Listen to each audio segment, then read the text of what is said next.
Hello मित्रों, नमस्कार।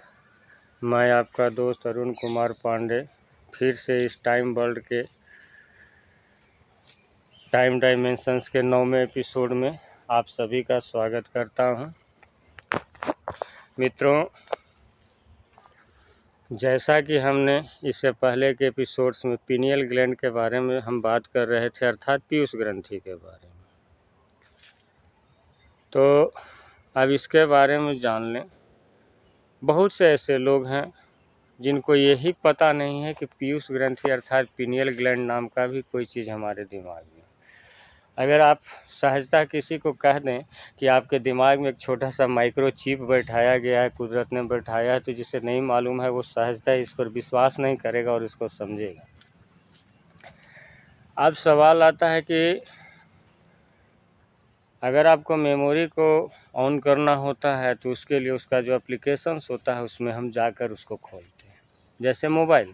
तो बस दिमाग में भी यही चीज़ है कि दिमाग के उस जगह पर जाना होगा जहाँ पे पीनियल ग्लैंड है, और चूंकि पीनियल ग्लैंड को आप स्पर्श द्वारा नहीं छू सकते क्योंकि एक सुरक्षा कवच के घेरे में 10वें द्वार के पास एक हाई सिक्योरिटी लेवल के तहत है, अर्थात उसके चारों तरफ तंत्रिका तंत्र का इस प्रकार जाल बिछा हुआ होता है।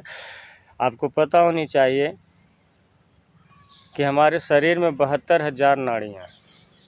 उन्हीं नाड़ियों में जो है किस इसका जो तंत्रिका तंत्र की प्रमुख नाड़ियाँ होती हैं उनसे ये सारी नाड़ियों से कनेक्टेड रहता है, और शरीर के किसी भी जगह पर कोई भी चीज़ होती है तो सबसे पहला संदेश पीनियल ग्लैंड के पास ही प्रसारित होता है, जहाँ से वो मैसेज को दिमाग में भेजता है, और तब हम इस बात को जान पाते हैं कि इस चीज़ को ये ऐसा चीज़ हो रहा है। जैसे कई बार आपने देखा होगा कि आपको चोट तो लगी पर दर्द का एहसास कुछ देर बाद हुआ। क्यों? क्योंकि वो पीनियल ग्लैंड तक मैसेज पहुंचता है, लेकिन मैसेज को रिलीज करने में ज़रा सा भी देर करेगा। तो चूँकि जब तक पीनियल ग्लैंड एक्टिव नहीं होगा तब तक आप महसूस नहीं कर पाओगे। मेरे कहने का मतलब है कि मस्तिष्क में पीड़ा, खुशी, अनुभव, भूख, प्यास, निद्रा, ये सारे चीज़ों का जो कुछ भी हम अनुभव कर रहे हैं उन सब का सबसे बड़ा प्रमुख केंद्र पीनियल ग्लैंड, क्योंकि जब ये एक्टिवेट, और ये कभी भी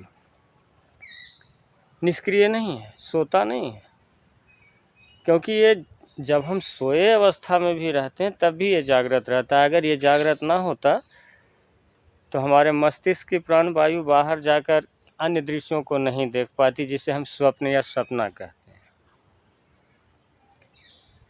स्वप्न के बारे में हम आगे चलकर कुछ बातें करेंगे, फिलहाल अभी जिस विषय पर है उस पर बात करते हैं। तो स्वप्न के पीछे भी पीनियल ग्लैंड का ही कार्य होता है, और ये पीनियल ग्लैंड की इतनी क्षमता है कि अगर इसको विकसित किया जाए तो एक समय के किसी भी आयाम में देख सकता है। जी हाँ मित्रों, आपको ये जानकर आश्चर्य होगा, पीनियल ग्लैंड के पास इतनी असीमित ऊर्जा है कि वो जब चाहे जिस डायमेंशंस में चाहे उस डायमेंशंस में वो देख सकता है, पहुंच सकता है। लेकिन कैसे? उसके लिए उसको उस लेवल तक जागृत करना होगा। उसके लिए हमें कुछ योग, कुछ संयम, कुछ नियम और कुछ साधनाएं करनी पड़ती हैं, क्योंकि पीनियल ग्लैंड को जगाने के लिए कोई भी प्रकार के भौतिकी विज्ञान में अभी तक ऐसा कोई यंत्र नहीं बना है जो पीनियल ग्लैंड के पावर को ऑन या ऑफ कर सके। अगर ऐसा होता कि कोई भी भौतिकी विज्ञान में अब तक अगर ऐसा कोई आविष्कार हो चुका होता जो पीनियल ग्लैंड पर असरकारी होता, तो शायद कोई व्यक्ति कोमा का शिकार ही ना हुआ होता। हाँ, इन बातों को पीनियल ग्लैंड और ये थर्ड आई मैं बता रहा हूँ, इन बातों को विज्ञान पूर्णतः सत्य मानता है, लेकिन साधना द्वारा जागृत करना या जो मैं अन्य प्रक्रियाएं बता रहा हूँ उसके बारे में विज्ञान नकार देता है, क्योंकि इसकी दूसरी पहलू भी है। जब विज्ञान के पास जब तक कोई यांत्रिक ऊर्जा नहीं होती, आधुनिक विज्ञान उस चीज़ को सेटिस्फाइड नहीं कर पाता।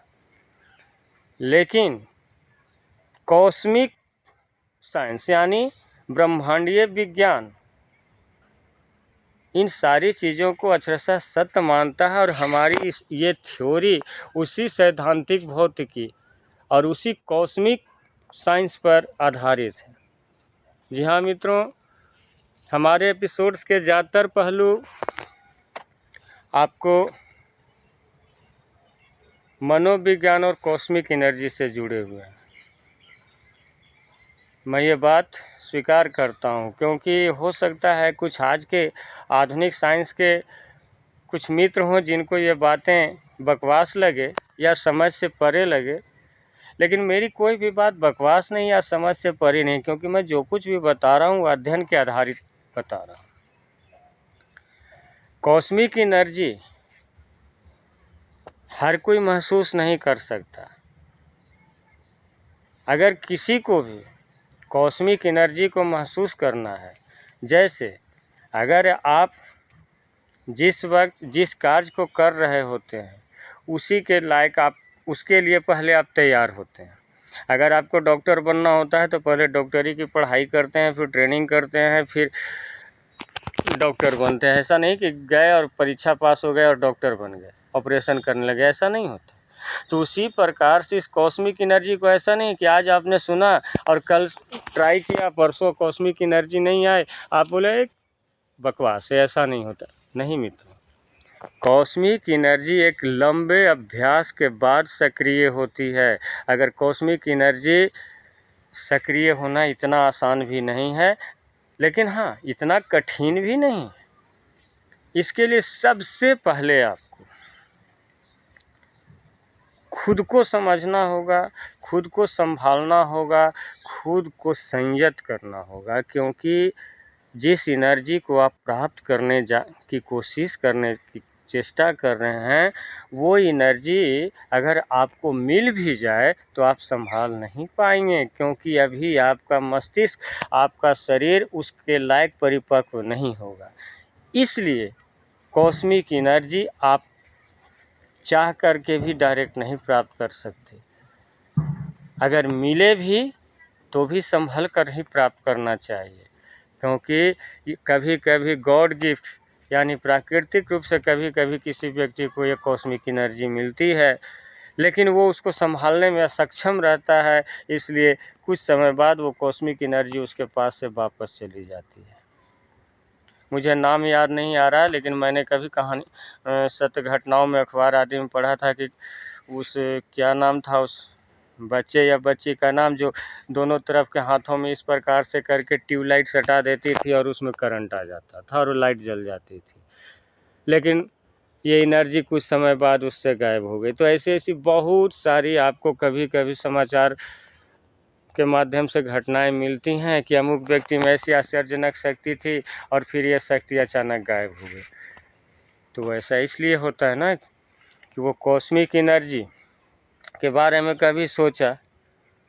अब वो कॉस्मिक एनर्जी के वायुमंडल में कहीं भी कौन सी ऊर्जा कब प्रवाहित हो रही है कोई नहीं जानता, और आपके विचार वो भी एक ऊर्जा तरंगों से संचालित होते हैं, और कहीं उसी वक्त आपके विचार और कॉस्मिक एनर्जी की ऊर्जा तरंगे अगर एक साथ टकरा गए तो उस स्थिति में आपके विचार उस कॉस्मिक एनर्जी को अपने अंदर खींच लेता है।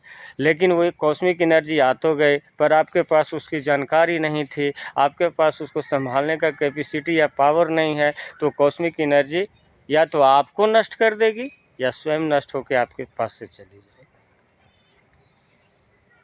इसे आपको मानना होगा, इसे आपको विश्वास करना होगा। कॉस्मिक एनर्जी को प्राप्त कर लेना बड़ी बात नहीं होती, कॉस्मिक एनर्जी को निरंतर प्राप्त करते रहना बड़ी बात होती है। जिस प्रकार एक बार खाना खा लेने से आपकी भूख मिट जाती है, लेकिन संपूर्ण जीवन नहीं कट सकता, क्योंकि दूसरे दिन की एनर्जी के लिए फिर से भोजन करना पड़ता है। तो उसी प्रकार से जहाँ एनर्जी का सवाल है, चाहे वो कॉस्मिक हो, चाहे लॉजिकली हो, चाहे खाने पीने से संबंधित हो, जहाँ एनर्जी की बात है वहाँ नया चाहिए ही। अब कॉस्मिक एनर्जी ब्रह्मांडीय ऊर्जा है, लेकिन अगर हम जिस प्रकार से किसी भोजन, पानी, हवा या अन्य विकास के रुकने पर हमारा जीवन चलना बंद हो जाएगा, तो उसी प्रकार कॉस्मिक एनर्जी भी प्राप्त करने के लिए जो कॉस्मिक एनर्जी प्राप्त करने का जो उपाय हमने शुरुआत में अपनाया, उस उपाय को समय दर समय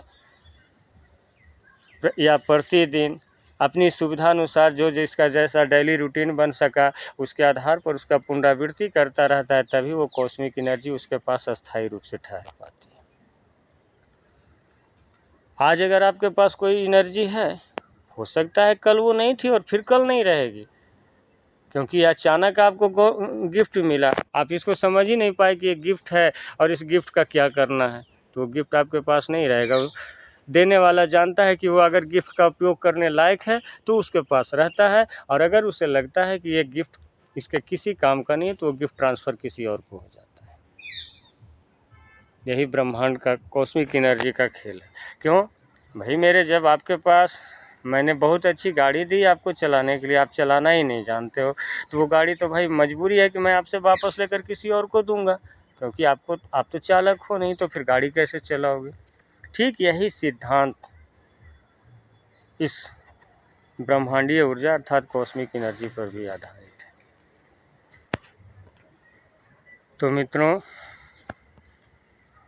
उम्मीद करता हूँ कि अब इतनी बातों के बाद आप पीनियल ग्लैंड और थर्ड आई के संबंध में अच्छी तरीके से जान चुके होंगे, और ये कब कैसे जागृत हो सकता है इसके बारे में समझ गए होंगे।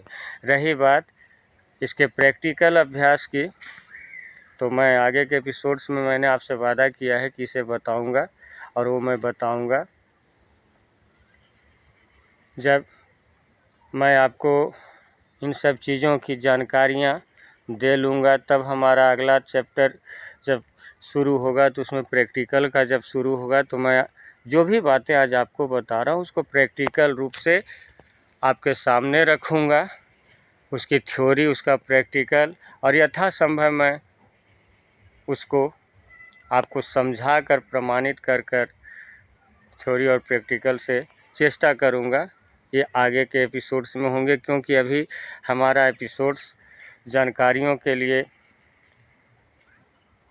पहले खंड में चल रहा है। जब आपके पास जानकारी नहीं होगी तो प्रैक्टिकल का कोई मतलब नहीं रह जाता है, इसलिए मैं प्रैक्टिकल्स बाद में बताऊंगा, अभी मैं आपको इसके थ्योरी समझा रहा हूँ।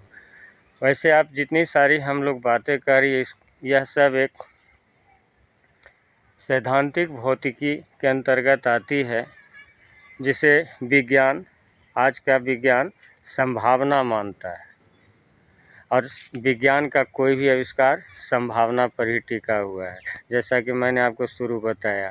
लेकिन कॉस्मिक एनर्जी वाली थ्योरी जो है कि मनोविज्ञान से भी और विज्ञान से भी, दोनों से जुड़ी है।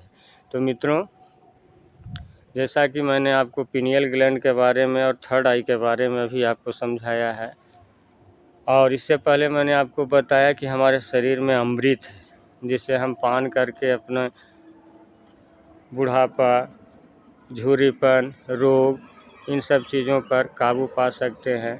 तो वो कैसे पा सकते हैं, और वो अमृत बूंद कहाँ है, और उस अमृत बूंद का स्वाद कैसे लिया जा सकता है या कैसे ग्रहण किया जा सकता है, इसके बारे में मैं आपको इससे अगले एपिसोड में बताऊंगा। वो अमृत बूंद, जी हाँ, जिसका अगर प्रतिदिन 10 से 20 बूंद इंसान ग्रहण करे, और आपको ये जानकर आश्चर्य होगा कि वो अमृत का कुंड और वो अमृत बूंद भी शरीर के ही किसी ब्रह्मांड के कोने में है, जिसका पर्दाफाश मैं अगले एपिसोड में करूँगा। और आप विश्वास न हो तो 2 से 3 दिन उस अमृत बूंद को चख कर देखना, जानने के बाद समझ जाओगे। उस अमृत बूंद का नाम, पूर्ण विवरण और उसे प्राप्त करने से लेकर चखने तक के विधि को मैं अगले एपिसोड्स में वर्णन करूंगा, क्योंकि यह एपिसोड काफ़ी लंबा हो रहा है। यही नहीं मित्रों, ये 2-4 नहीं, इस शरीर में ऐसे कई स्विच हैं जिनके बारे में अगर हम जान जाएं तो हम अपनी ऊर्जा का ऐसा असीमित इस्तेमाल कर सकते हैं कि जिसके बारे में अभी तक आपने कल्पना तक नहीं की होगी। जी हाँ मित्रों, कल्पना तक नहीं की होगी। तो आइए फिर मिलते हैं अगले एपिसोड में एक नई और ज़बरदस्त रहस्य पर से पर्दा उठाती हुई एपिसोड के साथ। तब तक के लिए धन्यवाद, नमस्कार।